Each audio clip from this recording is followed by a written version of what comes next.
программа «Есть идея». Меня зовут Анна Чеботарева. Сегодня у нас очень необычный выпуск, потому что у меня в гостях сегодня Eric Maire. So from this moment I will speak in English. Okay. Eric Maire is a senior project director of the Economic Development State of Vaud. So you're welcome, Eric. Thank you. Maybe you should just briefly say a few words about your professional background, because nobody knows what are you doing, just in a few words, and then we will start with the topic of how high-tech companies from Russia can get the access to the global resources in Europe. Yes. Thank you, Anna. I'm working for an economic development agency of Western Switzerland.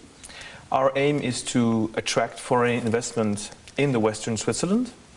My background is an IT engineer who has now been assisting startups and foreign companies for thinking of their international expansion and growth of their business.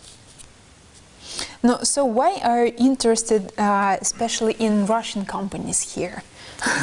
Because Russia is a boiling environment for innovation and very good ideas.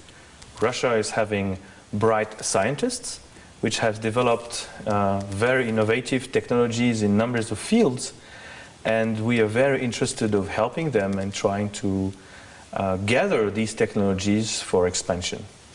So you are just to recognize the international potential of the Russian companies. So how do you think it's how many years it will be the great idea to go abroad for the Russian companies? Maybe 3 years, I don't know. If you know about the Mail IPO, it's a good example. Yes, definitely. The question is, what is expansion? IPO not necessarily is a solution. It depends on the type of business you do. It depends on the market you want to achieve. Obviously, Russia is a big market in itself, but expansion is definitely needed internationally. Time is difficult. It depends on the sector. Medical area needs years to fulfill. Software, IT is much simpler, even though more competition. So it varies. But definitely Russian companies need to expand internationally if they want to grow and achieve to a potential IPO. But some of my friend entrepreneur, it's a very famous entrepreneur, David Yan. He's the founder of the ABI company in Russia. He told me that the exit from the IT companies in Russia, it's somewhere very far away from the beginning. So how to recognize the international and global potential of the startup, not only in Russia or, I don't know, globally somewhere in the world? That's a very good question. I think innovation is a question of reaching the good market. Most of failures or non-growth of company is because there's not enough strategic vision on how to expand the business. And then execution. For that you need talent. And if, depending on the market you want to reach, Europe, US, Asia, Middle East, you have to attract the talent in these regions. And most of the errors that our startups are doing, they're continuing to drive their business the way they do it. In Russia, there are a certain way to do business. If you want to go in Europe, you have to look and use the European model. So probably I would say a lack of strategy is definitely not in numbers of cases why exits are long or companies are failing. So to recognize this potential, you look to the talent of the people, of the whole team of the startup, for the good strategic plan to going, I don't know, abroad in several years. What else can Well, you? financing, of course, because a startup cannot grow without money. And money is definitely the basic fundamental. But if you seek for money, you must have strategic and people, and then you can look for money. And so, and what are the best way to go to get access to the global resources, and how do you help the Russian companies to go in Europe? Well, there are, of course, numbers of areas, and it's the type of investor depends also on the size of the company and the situation of the company. Europe, and particularly Western Switzerland, has developed a certain numbers of capital. Some of them are public, but very low public capital. Swiss tend to promote business angels or venture capital because it considers that government should not involve too much into startups. It's not his job. His job is to put up the good condition, and then private investors have to drive this company. So seeking money is definitely a matter of network. Having the right partners to develop the business plan and the strategic, and surround you of the adequate professionals to find the right partners in financing. What do we see generally is that entrepreneurs, scientists, innovators are very good in their fields of the research. They're able to develop prototypes, they are able to promote their technology in the technological aspects, but they're very, very weak businessmen or CEOs of companies. So passing over your company, even at early stage, to a real CEO, to a real person, which has nothing to do with the technology, but the business, is definitely a step that has to be done. So trying to build this bridge between the scientific idea to the something which is called like a business. Exactly. Yeah. Okay, but can you put once again like 1 to 3 steps that you are doing for the company? I don't know. Let's imagine I'm a founder of some media startup, and I came to you and just asking your help, and just want to go to the European market to get some access to the European customers. So what will be your, I don't know, first questions for me, or what should I say or what I shouldn't? Well, first of all, as an economic development agency, our services are free of charge. And therefore, the advice we are giving is to promote and help companies to create employment. And I must insist on we are collaborating, not stealing technologies from Russia or stealing jobs. It's a combination. And so the first advice and the first steps I would like is, what is your business plan? What is your vision? Because every entrepreneur has a vision, has a spirit, and our goal is to promote and continue the spirit. Secondly, is to protect the ownership, which is the most important. Who is the inventor? What is also his vision? And our goal is to make sure that this vision and the ownership is very well protected. Then we will align a certain numbers of advice towards management, towards equity, financing, towards tax. And then we will together see what is within Western Switzerland the most adequate location to eventually help you to set up the business. And then together we will establish a more investment portfolio to understand the real need of the money, why it's going to be used, for what purpose, what are the steps. And we will align for you a certain numbers of experts in the medical, if it's a medical area, in the IT sector, if it's an IT sector. Because each sector is different, and you have to be advised by adequate person. And then at the end, we will probably assist you to get some of the state grants, which you can get, which is not very large, but definitely can help you to also seek for the very first capital. Could you say, just, I don't know, some names of the companies, some titles, with some companies which you are just have some connections now? Yes, well, there's a lot, and some of them if you can, of course. Well, some of them are from US, some of them are from Israel, some of them are from Russia.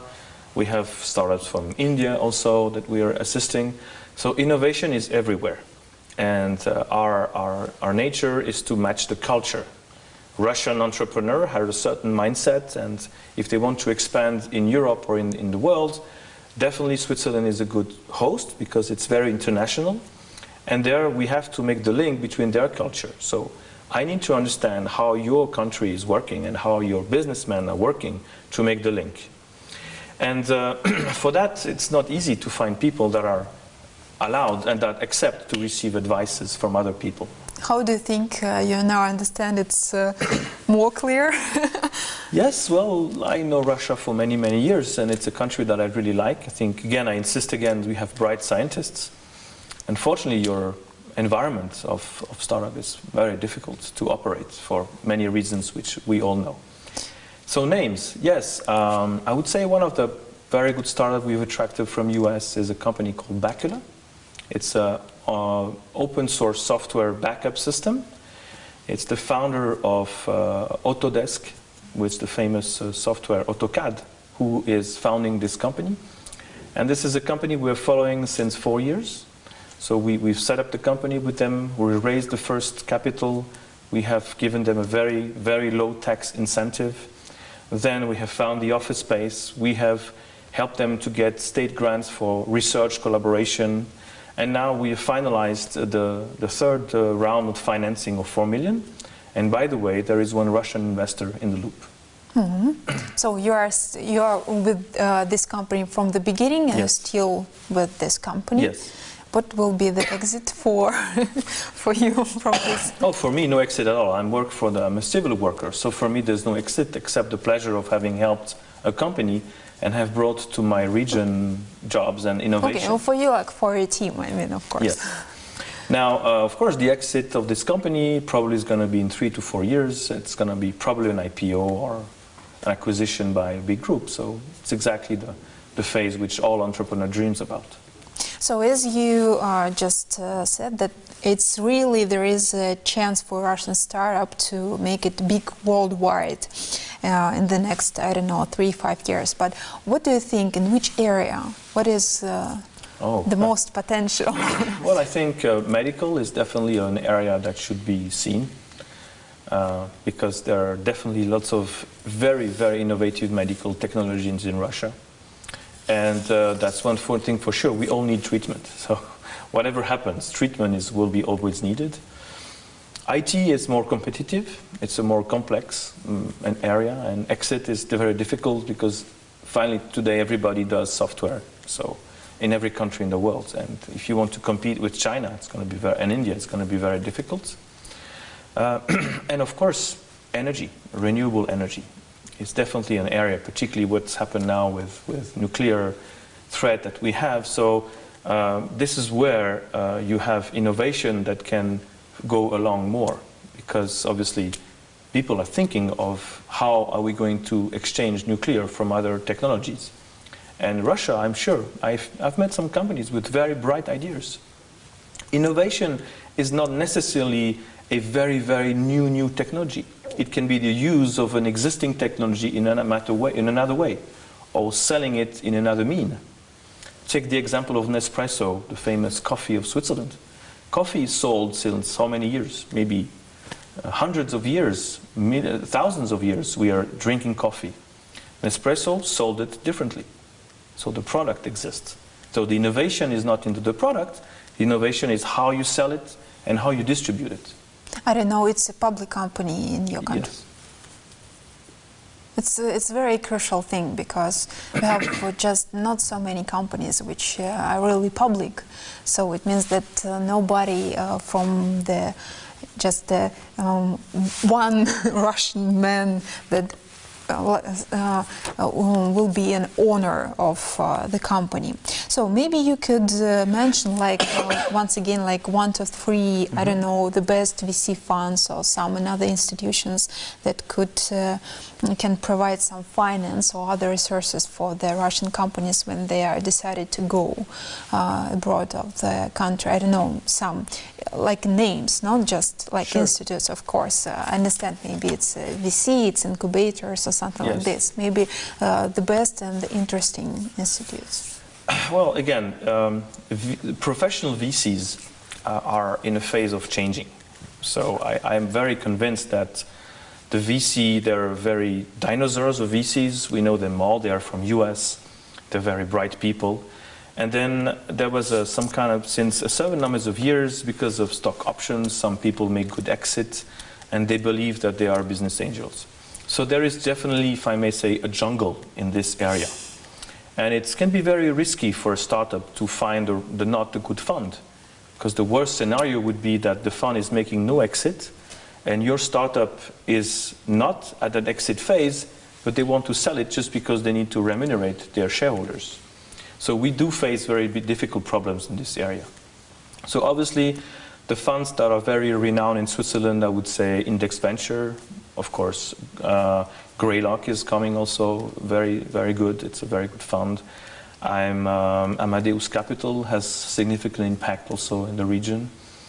But as an entrepreneur, you also have to find more maybe precise funds, more local funds.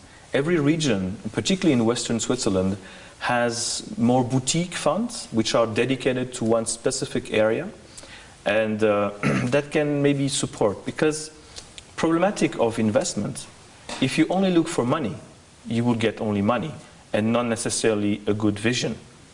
If an investor is giving you more than money, but opening you the doors that you need, you may need less money because the door is open sooner. So company's problem is never a matter of equity value of cash. It's a matter of time. It's always a matter of time, because it always takes twice as long that we have already thought. So capital investment, whether you use business angels or VC, choosing your VC is important. And some startups are needing money, so they take the first they find, which may not be the adequate. And the rule number one, you know it. Look for money when you don't need it. Before you need it. Yeah. Thinking about that. Yeah. So you need to understand which exactly investor you really need. Screen very well your VC or your business angel. Just don't go offer your company because you need cash. Think of it. Again, strategy. So we will make some short break. After that we will continue. Мы прервемся на небольшую паузу, после чего поговорим о том, в чем же разница между стартапами здесь, в России, и в Европе.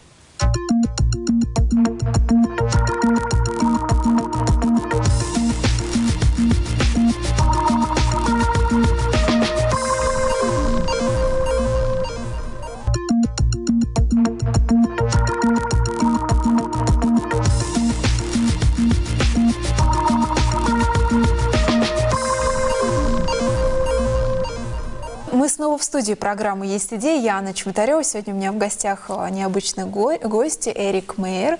Once again switched to English, so we are just continue our conversation.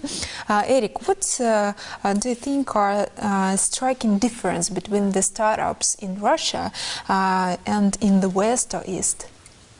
How? So first the difference, then something common. Oh. So in terms of entrepreneur and skills, I think there's no difference. Innovative people that basically generally don't necessarily want to do money, but more wants to help their country or their region or the people. Then you have the differences is basically the environment, the working environment. Russia, it's definitely a very, very difficult environment to make business because of your administration, which is very heavy. And I would also think that exporting is very, very difficult. So you have lots of barriers that blocks the development of companies. And something common? Something common, I think, research institutions are, I would say, very highly ranked internationally, and very bright people who are able really to view the business. Unfortunately, Russian technology are not as well renowned as it will be Swiss or as it will eventually be US, but they are so well and so much quality. So I'm very surprised that I've never understood why we have this gap.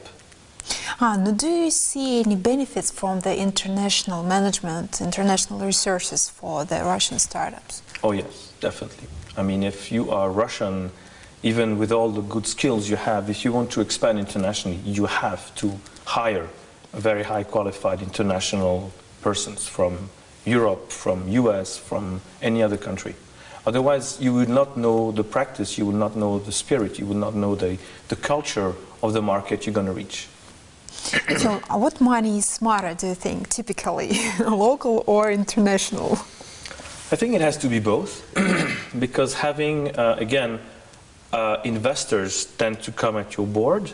Having at your board people from other countries credibilize your international expansion.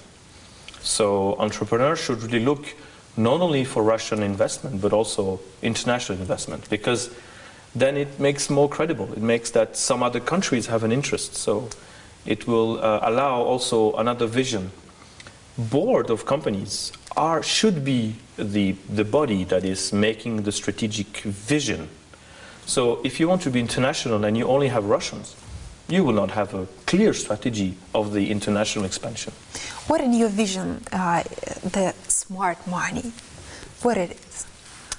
Smart money is a combination of state funding from governments, like, again, Western Switzerland offers numbers of incentives, but also business angels or VCs. But always, as I said, choosing the right partner. Not take the money because it's money. Making sure that the fund has entries to the companies that you want to access. If you're an IT company with an innovative security system, for an example, if the VC is not a VC in the IT sector, he will not open you the doors to the big players. So it's really important to find the adequate partner. So smart money is not the quantity, it's whom is giving it to you. Okay. Do you think it's easier to fail in Russia, in Europe, or in the US? And where do you think it's easier to succeed? Well, definitely US is a country that is easier, just because the spirit of entrepreneurship and failure is not badly seen. In the US, if you fail a company, we will still consider you. In many other countries, if you fail, we will see you very badly. So this is just a mindset issue. But definitely, I would say, again, having an environment, Switzerland, Western Switzerland is definitely a place where the rules are easy. You need very few people to drive administration, no export barriers, very high qualified workforce. And this is an environment which is much easier to succeed. Russia is very difficult because of the points we've mentioned. But then afterwards, it's a question of spirit. There are countries who are very innovative because in their history, they will always have to fight. And Russia is a country that has always to fight, more than other countries. So maybe some of the innovation and startup from Russia are more successful and maybe more better because they have to fight stronger to achieve the same goal. And how do you describe the entrepreneurial ecosystem in Russia now? Fighting is... Yeah, no, it's a fight. I mean, it's a fight. First of all, and this is really very, very damageable, the intellectual property is not recognized, or at least not protected. And if you talk about innovation, you have to guarantee that the person that has the idea, nobody can steal it, which is not the case in Russia today. So this definitely blocks the innovation. And then there are lots of VCs, lots of funds. I tend to think they are too public, they're too near to the government, and therefore the vision of innovation is not necessarily the one that should be done. Investment, startup following and advice have to be done by individual private. Okay, Eric, maybe two last questions. The first one is the serious one. The last one, once again, a little joke. What do you think are the right times or wrong times, if it exists, in the year to raise money for the company? Well, like seasons. Definitely Christmas is not a good time. Everybody wants to buy presents for their family. So this is definitely not the period. Well, the rest of the year, I don't think there is one better moment except Christmas. So don't ever think of raising fund from December to January. But the rest is a matter of some of the trade shows that concentrated. No, I don't think there's a particular period.